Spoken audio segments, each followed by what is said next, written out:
Hello বন্ধুরা, Sangeeta's kitchen হোমে আপনাদের স্বাগতম। আজকে আমি আলু কপি আর পনির দিয়ে একটা নিরামিষ বানাচ্ছি।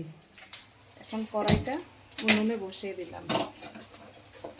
কড়াইটা গরম হলে তেল দিয়ে দিলাম। এখন কড়াইতে তেল দিয়ে দিলাম। তেলটি গরম হয়েছে, এখন আমি আলু কপি ভেজে নেব।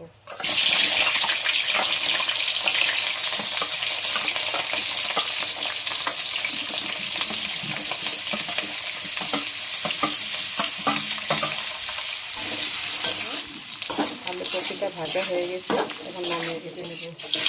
নুন আর হলুদ দিয়ে নিয়েছি। পনিরটা ভাজা হয়েছে, এখন উঠে নিয়ে তেলটাতে তেজপাতা আর জিরা,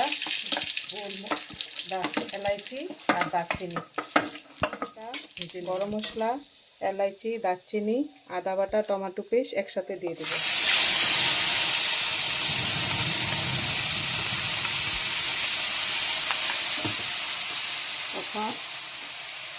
এখন আমি নুন, হলুদ আর চিনি একসাথে দিয়ে দিলাম।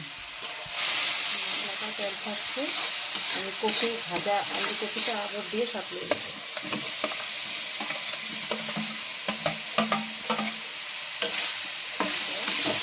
এখন আমার আলু কপিটা কষানো হয়েছে, এখন আমি পনিরটা দিয়ে নাড়াচাড়া করে গরম জল দিয়ে দেবো। পনিরটা কপির সাথে দিলে মশলাটা ঢেকে যাবে পনিরে।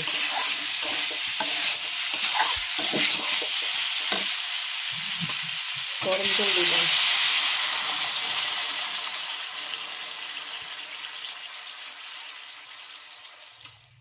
এখন ঢেকে দিলাম। দেখি এখন পনির সবজিটা কত হলো।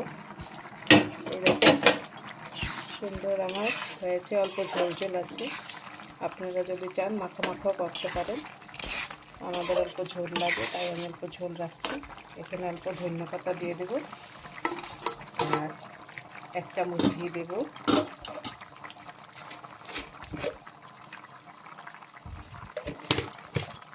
চামচ ঘি দিয়ে নাড়াচাড়া করে আরও অল্প সময় ঢেকে দেবো।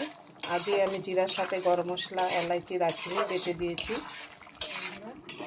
আমি ভাজা জিরার গুঁড়ো দিতে ভুলে গিয়েছি, অল্প ভাজা জিরার গুঁড়ো দিয়ে দিলাম, সেন্টটা সুন্দর আসবে। নাড়াচাড়া করে দিই, আরও 2 মিনিট ঢেকে দেবো।